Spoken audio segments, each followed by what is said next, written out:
15 अगस्त 1947 के दिन भारत को अंग्रेजों से आज़ादी तो मिल गई, लेकिन जाते जाते अंग्रेज ऐसी ज्वाला भड़का गए जिसकी लपटें आज भी महसूस की जा सकती हैं।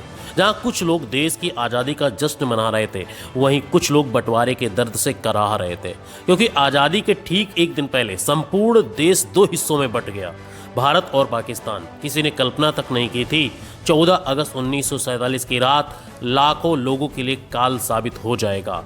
लोगों को बिल्कुल भी अंदाजा नहीं था कि अगले ही दिन उन्हें अपना घर बार, जमीन जायदाद सब कुछ छोड़कर जाना पड़ेगा। इतना ही नहीं, बंटवारे की वजह से फैले दंगे में लाखों निर्दोष लोगों की जान चली गई। यही वजह है कि 14 अगस्त की काली रात को याद करके आज भी लोग सिहर उठते हैं, उनके रोंगटे खड़े हो जाते हैं। आज हम आपको इतिहास के पन्ने में दर्ज भारत और पाकिस्तान के बंटवारे की वो काली रात की दर्दनाक कहानी, जो शायद सबको नहीं पता होगी, उसकी एक एक परत को खोलने की कोशिश करेंगे। कहते हैं कि एक गलत फैसला किसी की ज़िंदगी को ख़राब करने के लिए काफ़ी होता है, लेकिन यहाँ तो सवाल पूरे 33 करोड़ वाली जनता का था।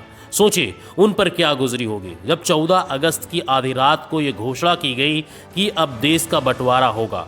भारत पाकिस्तान दो अलग अलग देश बनेंगे, जहां मुस्लिम बाहुल्य क्षेत्र को पाकिस्तान और हिंदुओं के बाहुल्य क्षेत्र वाले भाग को भारत घोषित कर दिया गया। भारत और पाकिस्तान की जनता को अब अपने मजहब के हिसाब से किसी एक देश को चुनना था। बताते हैं कि इस बंटवारे की वजह से 1 करोड़ से ज़्यादा लोगों को अपनी अपनी मातृभूमि को छोड़कर जाना पड़ा था।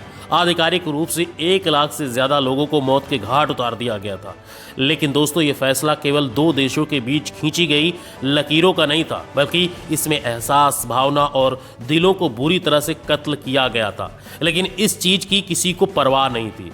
आज़ादी के कुछ रोज पहले जो लोग आपस में भाईचारे को बरकरार रखते हुए देश की आज़ादी के लिए एक साथ खड़े थे, वही आज़ादी के बाद यही लोग एक दूसरे के जानी दुश्मन बन गए थे। एक रिपोर्ट के अनुसार 1.4 करोड़ लोगों का विस्थापन हुआ। विभाजन के एकदम बाद 72,26,000 मुसलमान भारत छोड़कर पाकिस्तान चले गए, जबकि 72,49,000 हिंदू और सिख पाकिस्तान छोड़कर भारत लौट आए।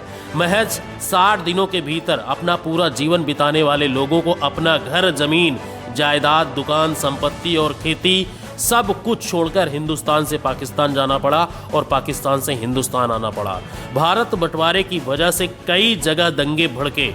एक अनुमान के अनुसार इन दंगों में 10 से 15 लाख लोग मारे गए। वहीं 75,000 से 1 लाख से ज़्यादा महिलाओं के साथ बलात्कार किया गया, उनका अपहरण करके ऐसे मामले सामने आए।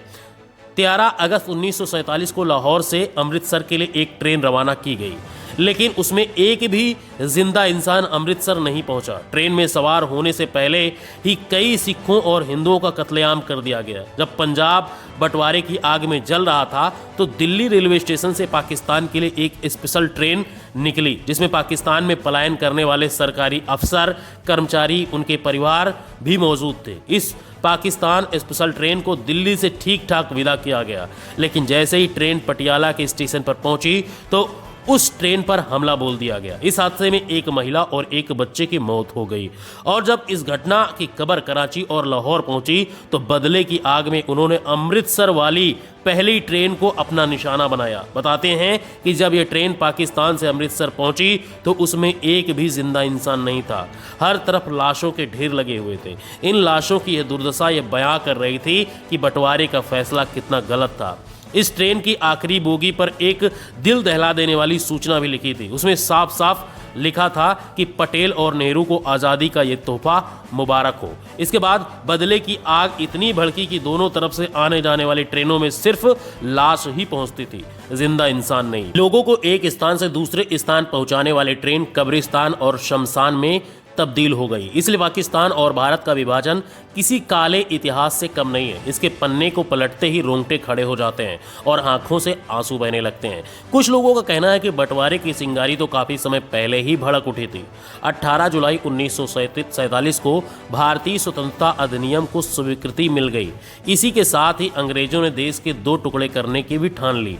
उन्होंने इस काम के लिए लंदन के एक वकील सर सर्जिल रेडक्लिफ को चुना, जो कि कभी भारत आए ही नहीं। उन्हें यहाँ की संस्कृति, रहन सहन आदि के बारे में जरा भी जानकारी नहीं थी। वो सिर्फ एक नक्शे पर लकीर खींचते आ रहे थे। उन्हें बिल्कुल भी आभास नहीं था कि कितने लोगों की जिंदगी बर्बाद करने जा रहे हैं।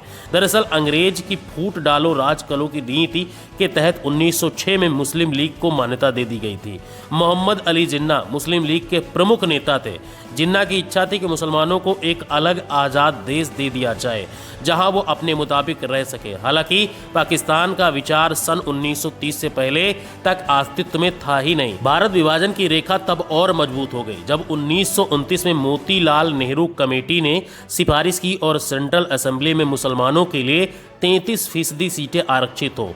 कांग्रेस ने उस समय भले ही इस कमेटी की सिफारिश को नज़रअंदाज कर दिया, लेकिन इसका असर आगे देखने को मिला। इसको आधार बनाकर 1938 आते आते जिन्ना मुसलमानों के अकेले प्रवक्ता बन गए। वो अकेले ही उनकी मांगों को जोरदार तरीके से उठा रहे थे। वहीं ये भी बताई जाती है कि जिन्ना भारत का प्रधानमंत्री बनना चाहता था, लेकिन ऐसा मुमकिन नहीं था। इसलिए उन्होंने पाकिस्तान के निर्माण की मांग की जहां वो आराम से प्रधानमंत्री बन सके। वहीं दूसरे विश्व युद्ध के बाद आर्थिक मार झेल रही ब्रिटिश सरकार की भारत में उपनिवेश बनाए रखना अब उनके फायदे का सौदा नहीं रह गया था। भारत में स्वतंत्रता संग्राम को बढ़ता देख ब्रिटिश सरकार ने जल्द से जल्द यहां से जाने की योजना बनाई। अंग्रेजों ने भारत को तो आज़ाद कर दिया, लेकिन जाते वक्त यहां बंटवारे की आग ऐसी लगाई कि उन्होंने भारत का बंटवारा कर एक नया राष्ट्र पाकिस्तान बना दिया। आपको जानकर हैरानी होगी कि भारत और पाकिस्तान को बेशक आज़ादी एक ही दिन मिली थी, लेकिन पाकिस्तान 14 अगस्त 1947 को आज़ादी का जश्न मनाता है, जबकि भारत में 15 अगस्त को स्वतंत्रता दिवस मनाया जाता है। दोनों देशों के बीच सीमा रेखा का निर्धारण 17 अगस्त 1947 को किया गया। भले ही विभाजन का फैसला आनन फानन में लिया गया हो, लेकिन यह काम इतना भी आसान नहीं था। इसलिए दो अनुभवी लोगों को चुना गया, जिसमें एच.एम. पटेल और चौधरी मोहम्मद अली शामिल थे। दोनों लोगों की विभाजन में अहम भूमिका रही, जबकि उनके नीचे अन्य कई अधिकारी काम कर रहे थे। ये लोग अलग अलग इलाके से रिपोर्ट बनाकर अपनी भेजते थे और इन्हीं रिपोर्ट्स के आधार पर इनको तैयार किया जाता। लॉर्ड माउंटबेटन इस पूरे मामले के कर्ता धर्ता थे। शायद आपको मालूम नहीं है कि भारत और पाकिस्तान बंटवारे में जन धन जल जमीन के बंटवारे के साथ साथ सभी ऑफिसों की कॉपी किताब, मेज कुर्सी से लेकर टाइपराइटर और पेंसिल तक का बंटवारा हुआ। ब्रिटिश सरकार की संपत्ति को दोनों देशों में बांट दिया गया, लेकिन इसे लेकर भी काफ़ी बहस हुई। दरअसल भारत ने शुरुआत में ही पाकिस्तान को 20 करोड़ रुपए की पहली किस्त दे दी थी और 55 करोड़ रुपए देने अभी बाकी थे, लेकिन तभी पाकिस्तान ने कश्मीर पर हमला कर दिया। इस बात पर कड़ी प्रतिक्रिया जाहिर करते हुए भारत सरकार ने बाकी रकम यानी कि 55 करोड़ देने से मना कर दिया, यानी कि रोक लगा दी। कहा गया कि पहले कश्मीर समस्या को हल कर लिया जाए ताकि आगे दी जाने वाली राशि का इस्तेमाल सेना पर और भारत के खिलाफ ना हो सके। लेकिन यहाँ पर महात्मा गांधी इस निर्णय के पक्ष में नहीं थे। उनका मानना था कि ऐसा करने से दोनों देशों के बीच में रिश्ते और खराब होंगे और अभी अभी आज़ाद हुए दोनों देशों के बीच रिश्तों की शुरुआत अच्छी नहीं होगी। गांधी ने सरकार से फौरन पाकिस्तान को शेष राशि देने को कहा। यहाँ तक कि गांधी ने इस समय राशि दिलवाने के लिए अनशन शुरू कर दिया और जानकारों की माने तो पाकिस्तान को अचल संपत्ति का 17.5% मिला था, वहीं भारत को इसमें 82.5% शेयर मिला था। इसमें मुद्रा, postal, revenue, gold reserve, RBI के एसेट शामिल थे। चल संपत्ति की बात करें तो यहाँ भी 80 से 20 के अनुपात में विभाजन किया गया। जहां भारत को चल संपत्ति का 80% भाग मिला, वहीं पाकिस्तान के हिस्से में 20% आया।